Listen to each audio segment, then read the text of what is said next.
children, good morning. Today we study EVS class 5th lesson 7. Topic है sacred trees, यानी कि पवित्र पेड़ों के बारे में हम पढ़ेंगे. Many people in our country worship tree natures. हमारे देश के कई लोग प्रकृति की पूजा करते हैं. They worship many plants and animals. वे कई पेड़ पौधे और जानवरों की पूजा करते हैं, जैसे कि एग्जाम्पल पीपल, आंवला, बनियान और नीम. ये सारे पेड़ हैं जिसकी हम पूजा करते हैं. ये और सारे पवित्र पेड़ हैं. 8 रिलीजियस फेस्टिवल, यानी कि जैसे धार्मिक त्यौहार होते हैं. This trees are decorated. हम इन पेड़ों को सजाते हैं और इसकी पूजा भी करते हैं. इट इज़ बिलीव्ड, ऐसा विश्वास किया जाता है, that such as act bring prosperity, good health, harvest health और पीस, कि इससे शांति रहती है और हेल्थ, हमारा स्वास्थ्य भी ठीक रहता है. नेक्स्ट है डिफॉरेस्टेशन, यानी कि पेड़ों का कटाव. Cutting down forest is called deforestation. पेड़ों को काटना है, जंगलों को साफ करना ही डिफॉरेस्टेशन कहलाता है, पेड़ों का कटाव कहलाता है. Next cases of deforestation. अब पेड़ों के कटाव के क्या क्या कारण हैं. फर्स्ट है शिफ्टिंग कल्टीवेशन, यानी कि खेती करने के लिए ये लोग क्या करते हैं, इन मैनी फॉरेस्ट, बड़े बड़े जंगल होते हैं, तो ट्राइबल पीपल जो होते हैं वो क्या करते हैं, उसका एक पेज, छोटा सा भाग लेके जंगल का, उसको पेड़ों को काट कर साफ कर देते हैं. और दे यूज दिस लैंड, उस लैंड का वो किस में उपयोग करते हैं, कल्टिवेट क्रॉप्स, खेती करने के लिए. आफ्टर ए फ्यू ईयर्स, कुछ सालों बाद, the land becomes barren and unfit for cultivation. कुछ सालों बाद वो जो ज़मीन होती है वो बंजर हो जाती है और अनफिट होती है वो खेती करने के लिए, because of not using manure और फर्टिलाइजर्स, क्योंकि वो उपजाऊ भी नहीं रहती और उसमें खाद का उपयोग भी नहीं कर सकते, फर्टिलाइजर्स का भी उपयोग नहीं कर सकते.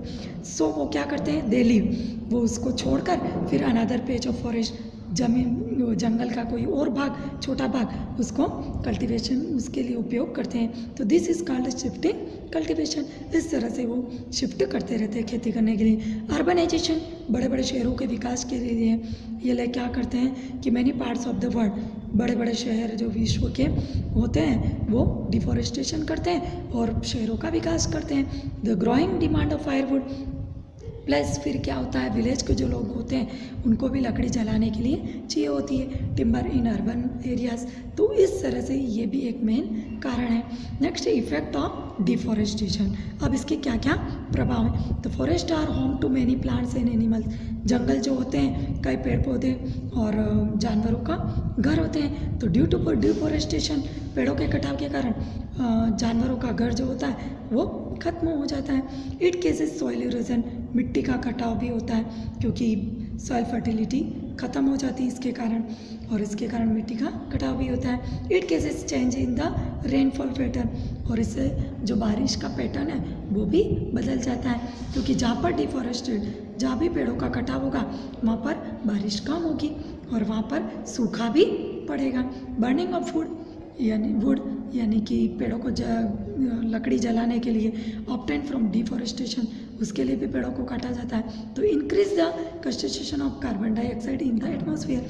तो उसके कारण क्या होता है, कार्बन डाइऑक्साइड हमारे वातावरण में उसका प्रतिशत ज़्यादा हो जाता है. और एक्सेस ऑफ, इसके कारण, अधिकता के कारण एयर पोल्यूशन होता है. और ये जो कार्बन डाइऑक्साइड है वो क्या है, ग्रीन हाउस गैस है, और ग्लोबल वार्मिंग बढ़ता है इसके कारण. क्यों, क्योंकि अर्थ पर जो टेम्परेचर है वो बढ़ेगा. In the absence of trees, पेड़ों के बिना उपस्थिति में, अगर ये नहीं होंगे जंगल में, तो the rain water flows faster, जो बारिश का पानी है वो बहुत तेज़ गति से बहेगा और उसके कारण क्या होता है, बाढ़ भी आ सकती है. Deforestation cases adverse climatic change, इसके कारण क्लाइमेट भी चेंज हो जाएगा, और क्लाइमेट जब चेंज होगा तो ये बहुत गर्म हो जाएगा और ड्राई सूखा भी हो जाएगा, और उसके कारण absence of humidity in the deforestation area, और इसके कारण पूरा जो क्षेत्र है, एरिया है, वहाँ पर ह्यूमिडिटी कम हो जाएगी. Okay children, next tomorrow